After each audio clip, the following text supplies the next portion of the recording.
What's up, y'all? It's Shuffle, and welcome to our Aliens Dark Descent new player guide. So this will explain how the game works, all the basic mechanics, and some tips to help get you started. The order that the video is going to go in is I will explain what the game is, then I will explain the exploration mechanics, the combat mechanics, the ship mechanics, because there's a base section, and then leveling characters and some extra tips at the end. First off, what is Aliens Dark Descent? It is a squad-based real-time strategy or RTS game.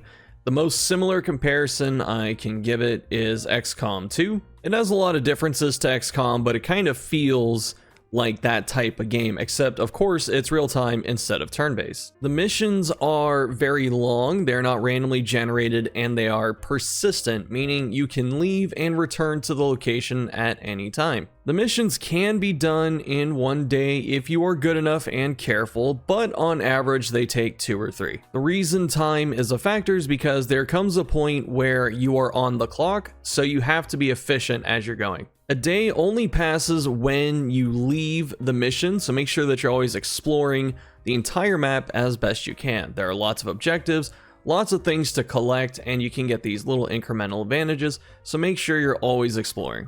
Now we'll talk about exploration. This is the main thing you're doing. Combat's actually not as frequent as you would imagine unless you're really messing up, but obviously you have your squad, you can walk around the map. You can use M or remap the key in order to see the entire map. It's a lot of visual noise, but you explore this progressively as time passes.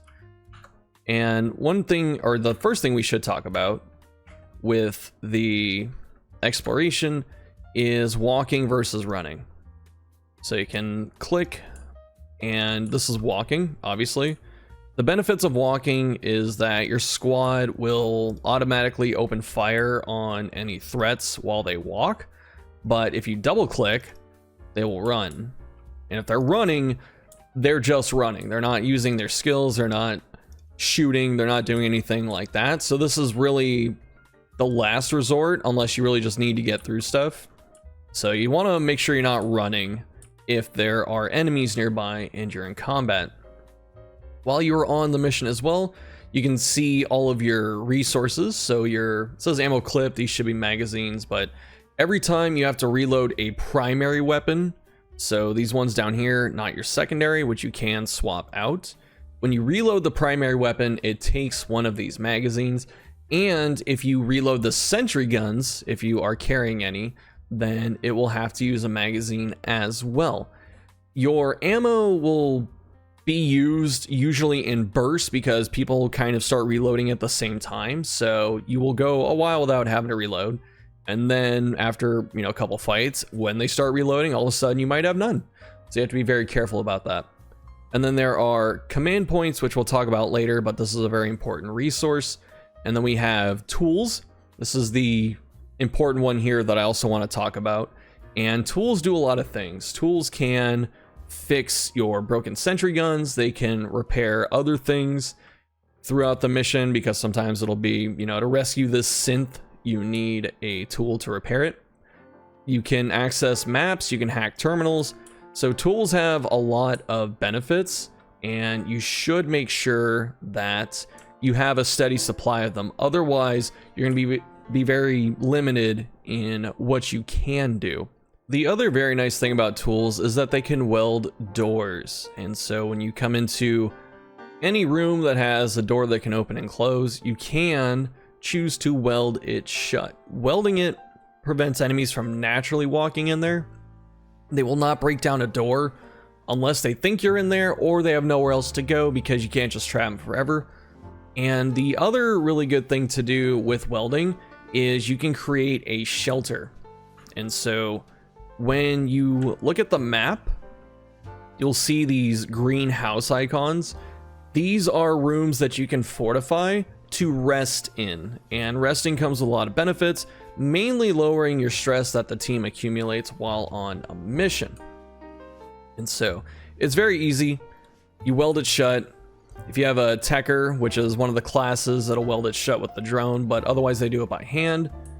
And once it's closed, as you could have seen up here, where if you make a shelter, you have the ability to rest. So you can always click it. It tells you what you're going to get once you have employed the rest, and resting is something you should be trying to do fairly frequently just because it's so helpful, but it does cost tools, so make sure that you are at least saving a couple in case you need to. The other tip for resting as well is that you can do it in rooms that have multiple entrances, such as this one up here has 2 doors. And there's an alien walking around, but you have 2 doors into this one, but you want to try and find rooms that only have 1 door, like this one. This is mostly because it's the most efficient way to do it, but sometimes you will also find a room that may have multiple doors, but the other ones are locked besides the one you came into, and you can just weld that shut. So always be on the lookout for a good place to rest if you need to. The next thing on the map to talk about are elevators. They are shown with these up and down arrows, and these numbers up here show you what floors they go to. So in this case, this one will go down to the mine shaft or the first floor that I'm currently on, but it won't go to the second floor. You will only need to use elevators a handful of times during the mission, but it is important to keep track of where they are so you can get there efficiently, avoid aliens, and not get, mobbed and killed. Next, it's time to talk about cover. Cover serves a couple functions. There is the combat function where you take reduced damage or no damage if you hide behind it. And then there's the exploration side of it where you are not seen if you're crouched behind cover, as long as nothing walks around the side and gets line of sight of you. And so when there is something you can hide behind, you will see a bunch of squares. They will be green if everyone can hide there, or blue if someone's exposed. And so as you can see right here, these all 5 are green. So I can put my team here. And these blue shields mean half cover, so you can be seen, you can fire, and you take reduced damage, but not no damage. And then you can press control where your team hides, so they take no damage from getting shot at, and they can't fire back, but they're also not seen, which is really helpful for things like this, where if you see an alien walking by, like the minimap, if that alien came in here and walked like this back out the other door, it would not see this team. So cover isn't too prevalent in the game. Like, this isn't a cover-based shooter type of game, but it is helpful, and it's important to know how it works because there will be times where you do need to use it. But the next thing we'll talk about, since we are in the area, is looting. And so we're gonna run over to this room, but when you loot objects, usually they're shown by a green dot of some, like a green light. So all the important stuff have green lights, such as data pads, doors, chests. Those are the big ones. And there are also corpses, but those don't light up unless you see them and hit them with a flashlight. And so when you need to loot, one person will go over there and it'll take some time to do it. And before we click to do it, the other thing with exploring and looting is the flashlight. So if you hold down the left click, you can aim your flashlight with your squad. And this is important because if you physically in real life miss something, like if you just don't see that there's something on the ground or whatever, the flashlight will pick it up. As you see here, it outlines it for a little bit and it'll keep it on the map afterwards. And so even if you think you've thoroughly looted an area, it's never a bad thing to go around and hit the light because you might find something you missed. And so as you can see here, we're looting. We're gonna pick up this tool, but usually in a chest, it's a tool, a med kit, or ammunition. It'll show the symbol on top. And being able to come back and pick these up in efficient use is really helpful. But corpses can also have various items and sometimes nothing. This might be nothing. Oh, it's a tool. Cool. Okay. And so that's the looting tutorial. You'll do a lot of looting, and I think it's really fun, even though it's, just basic click and they run over there and do stuff. But it's always fun to get stuff, right? And so make sure you're always on the lookout, checking every room, using the flashlight, because there will be stuff you might miss, and this will help make sure you miss as little as possible. Got 2 more things to talk about with exploration. The first are motion trackers. So this big old circle with a little pie wedge in it, those are your motion trackers. You can press C to set them down, but they last forever. They cost command points. So when you press C, you can see it right here. And they also can't be killed unless you ping them. And so the enemy can't kill these, and they last forever. So if you leave a mission and come back, they're still here. And they're very helpful for a couple reasons. As you see here on the bottom, it's constantly being pinged for motion. This is how you detect aliens. The squad has one that they always use, so there's always a way to see immediately around you. But if you want to see places that you're no longer at, you know, such as rooms, other sides of the map and all that, then you can drop a motion sensor in order to see it. And since they cost command points, it is in your best interest to make sure that your command points are rarely full for any extended period unless you're about to be in combat. So if you're running around exploring, then press C and drop these. Drop one or two, keep moving, drop another one or two. And when we talk about the card, there's another reason that they are very good. But of note also is that aliens and enemies come in a few different varieties. So if you have aliens, like just regular drones, the canonical normal ones that you see, they usually walk around. Most of the time they're solitary, and so this is just kind of how they patrol around. If you fight other things like humans, they tend to go in groups. So usually you'll see a few dots that are walking somewhere together. And then the other thing to be aware of in terms of the motion tracker are dots that don't move. So as you see here, these two are moving, these two are not. And so what these two are aliens that are sitting in a vent. They are sussy bakas, they like to sit in vents, and if they don't see you, then they don't come out. But if you stay near them too long, the vent that they're at, they will break out and you will be detected and you have to fight them and then run away and stuff, and it just tends to suck. As you can see, they will leave on their own after a period of time. I think it's about 30 to 60 seconds. And even though it's such a small amount of time in the grand scheme of things, sometimes you'll be trapped in a hallway or a room or something, and having to wait for an alien to leave a vent is a bit dangerous. You know, you might get caught. But the other thing with motion trackers, not only do they last forever, they show you all the enemies that are walking around. You can ping them to blow them up. They make a bunch of noise and it pulls enemies to them that are not sitting in vents. So this is a really good way to help move enemies around the map. So if you need them to get out of your way, you know, if you're in a room that only has two, you know, like one hallway between it, and an alien's about to walk in, you can ping the motion sensor and send it out most of the time. And that's very helpful. But also we have an armored car, which is invincible and has guns. And so what we can do, just to show you how this works, we'll ping this motion sensor. It'll go off for a few seconds. And of course, none of the aliens will cooperate, but we can drive the car over to this side. So we're gonna do that. The car takes off on its own and drives around. But since the car is invincible and has guns, it'll sit here and shoot any aliens that decide to come by, which is really nice. And so an efficient thing to do is to put motion sensors near the car locations and have the car basically thin out all the enemies that would be there. Plus, if you are not seen, you know, if you're somewhere else far away, then you'll remain undetected while the car kills all the enemies, which can be very helpful. Although, for that tutorial, I'm a little sad the motion tracker did not pull the enemies, so now I look like a dumbass, but I promise you it does work normally. And so the car is useful because it extracts survivors. So if you have NPCs following you, you can put them in the car. You can use the car to extract your squad. So if they're injured, you need to leave for whatever reason, someone died or someone's about to die, get to the car. It's okay to leave and come back. Use that to do so. The other thing that the car does is it redeploys, so you can always hop into it and it'll drive you to its other checkpoints. So good use of the car can make the game much easier, and I would recommend doing it, especially on higher difficulties. And so we're gonna talk about combat too, because I think this alien is about to come in here. And so with combat, actually I guess it didn't. There are a few things. So as I said before, when your team is running, they will not fire, but when they're walking, they will fire automatically. And so it's up to you to kind of decide when to run, when to stop and shoot and stuff.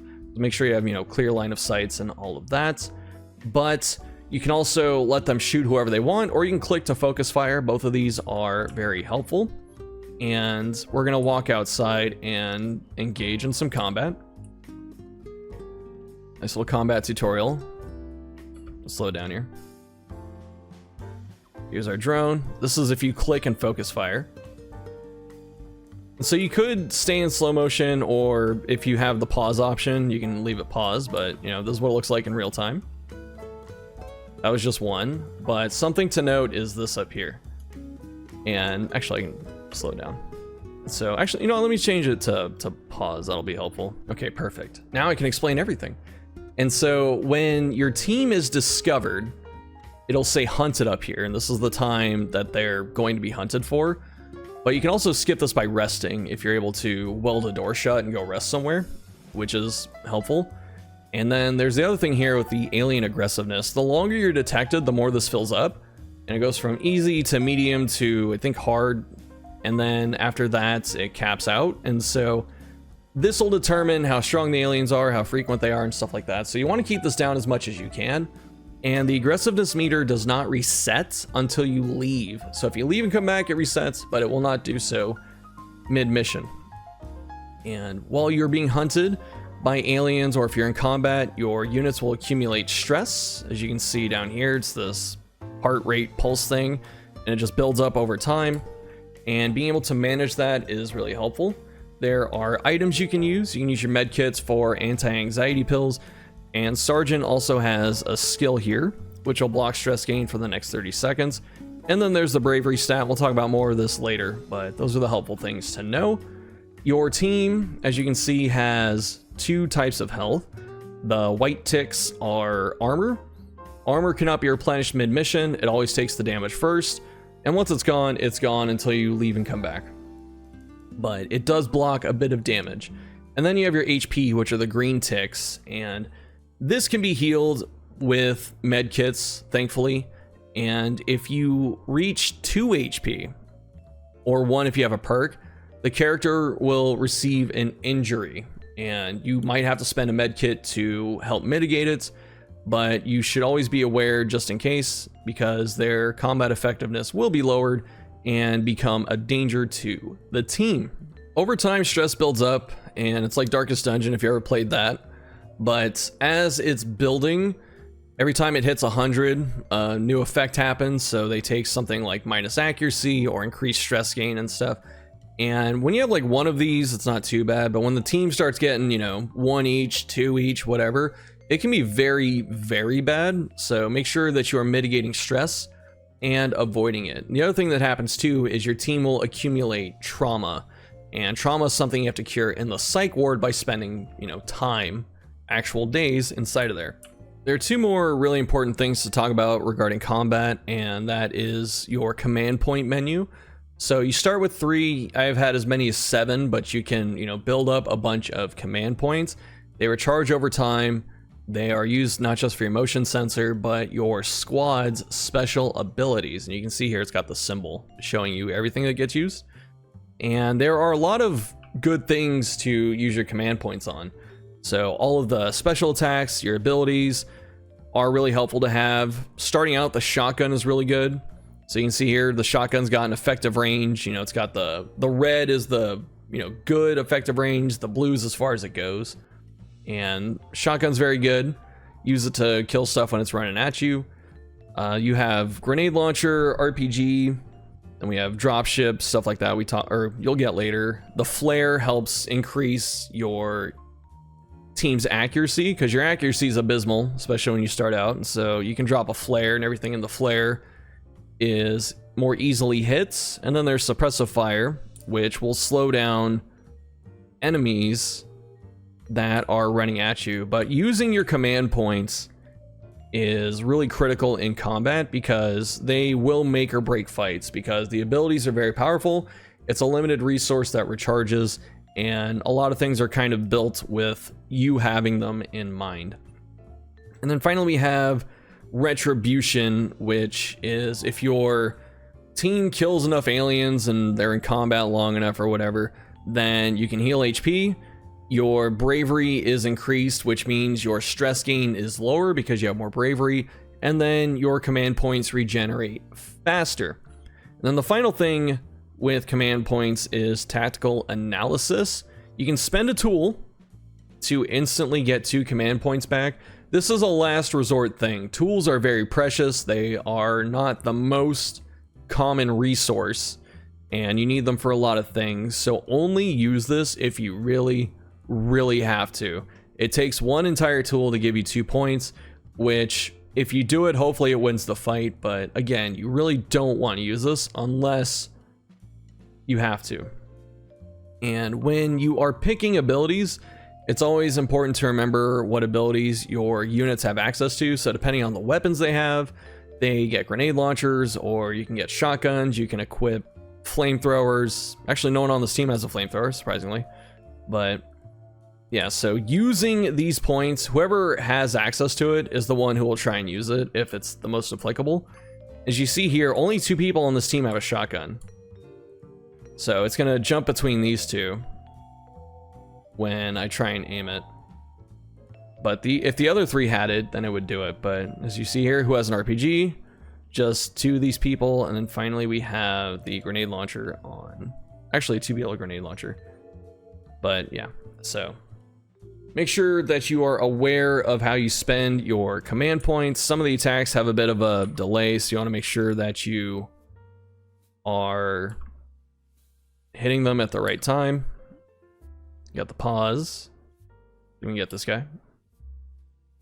See? That's why it's important. And so we're accumulating stress and getting injured and stuff like that. So when you're in combat, make sure that you have a defensible position. Make sure that you don't stay there if you're hunted, because they're going to keep finding you. You have to like move, kill what you can, keep moving and all that. And I don't know if I covered this, but the alien aggressiveness thing, as I said, it goes from like easy up to hard, but there are events you'll see on the timeline, like alien swarms, tier 2 mini bosses may come and try and fight you and stuff. It'll show you when it's coming, but definitely be aware of that, because, you know, sometimes you can win or lose just because the aggressiveness got too high. So this is the ship. So when you're in between missions, this is what you come back to, and you manage your roster, your upgrades and stuff. And this is an important part of the game, so you should be at least doing your best to make it as efficient as possible. On the right side, you can see all of your supplies or your resources. So you have materials. These are used to build items or purchase upgrades. There are Xeno samples. This helps you unlock special abilities and items that are alien in nature. Then you have engineers. These passively generate materials as you do things. There are physicians, which help speed up the recovery process of your units. The med kits and tools that you accumulate on the mission that you don't spend, so the ones you take back, go into this stockpile here, so you can always have some extras. And then your sentry guns also have their own section of the supplies. And when you're in the ship, you know, you can check out the barracks, and starting with the armory, you can see your entire roster and how they're doing. There is also the training room. So the training room is used to help catch up weaker soldiers that you have, because you can't take all of them on missions all the time. And there are 2 things you can do. The first is just let them train passively, where they get 1 XP per day. And the other is you can put them into intensive training, where they get 2 XP a day, but they end up being exhausted, so you can't use them immediately if you need to. But important with the soldiers, when you are ready to upgrade them, like I said, they do cost materials. Materials are pretty scarce, but if you do have some soldiers that you want to invest in, you can always go to the barracks, go to the armory. So they get their class passives from just leveling up their class that you rolled them into. They get common ones every time they level that you can pick from or pick for yourself. They come from a group of 3. And if you want to buy specific upgrades with the materials, you do that down here. And so there are quite a few that you can get, but what's recommended, I would say, is to wait until they at least hit level 3, because when they hit level 3, that's when you get to pick a class for them, and then you get extra passives here to purchase. So there's a normal set, which is just like accuracy and being able to carry more ammo and stuff, supplies, and then there are class ones. For instance, we have advanced tracking, we have high impact rounds, we have the ability to make a sentry gun. These are all gunner specific, and every class has their own set of class passives. I will say the ones I prefer, at least right now, is I like accuracy just because it's more efficient on ammunition and it's more DPS. That can be very important, but there's also stuff like pouches, so being able to carry extra items can be very helpful. These are just general ones, of course, but there is one more that warrants a discussion, if we can find it. I forgot, it was in the common pool, but it's smartass.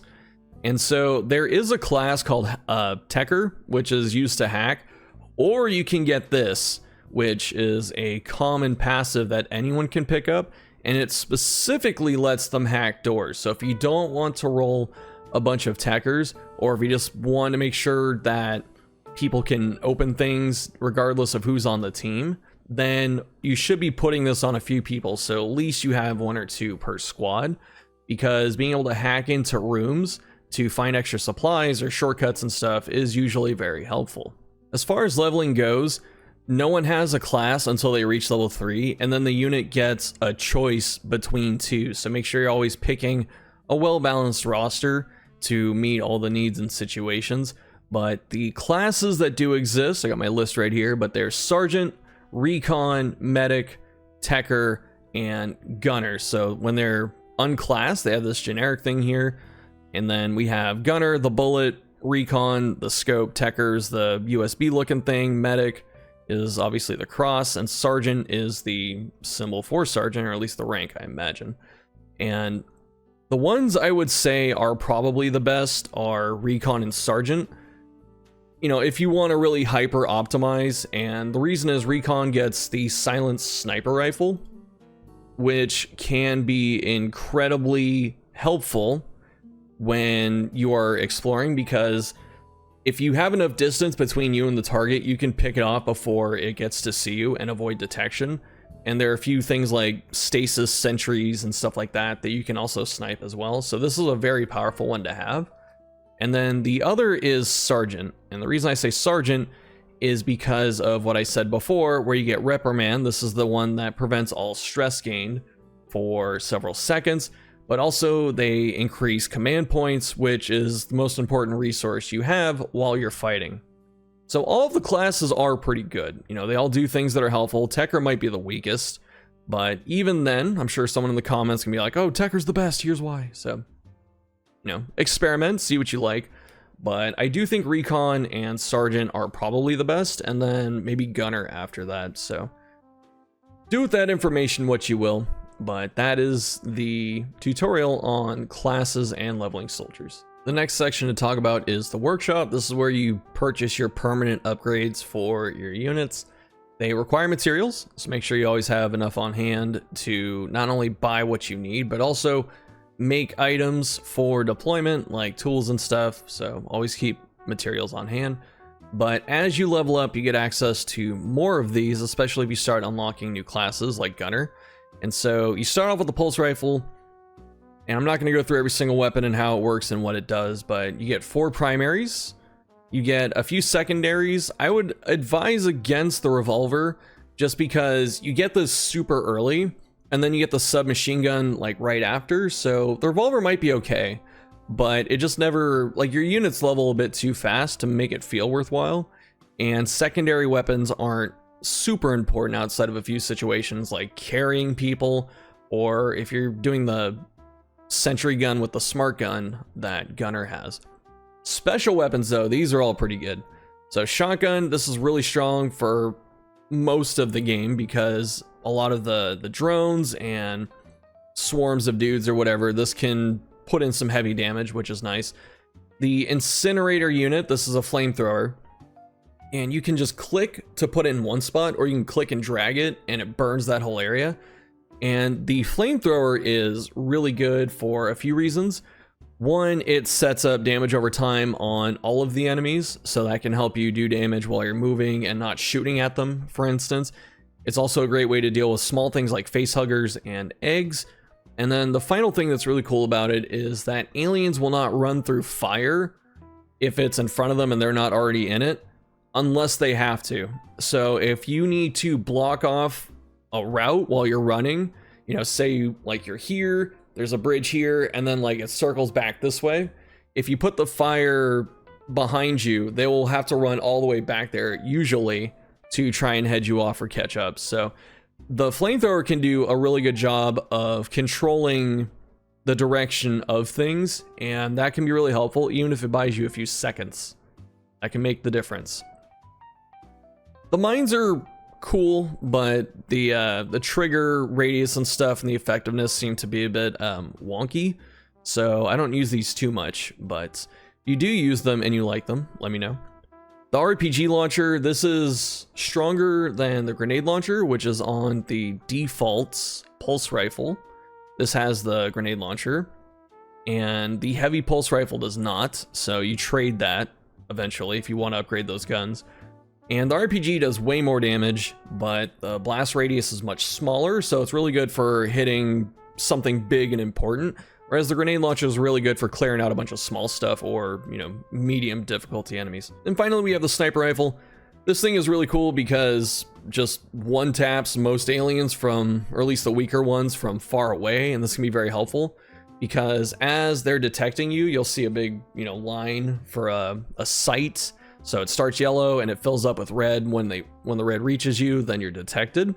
And so the sniper, if you have enough distance, will kill the alien most of the time before you're detected. So it's a really good way to get through areas if there's only like one or two of them walking around without being detected. So that's why I like recon so much, especially with the silence upgrade.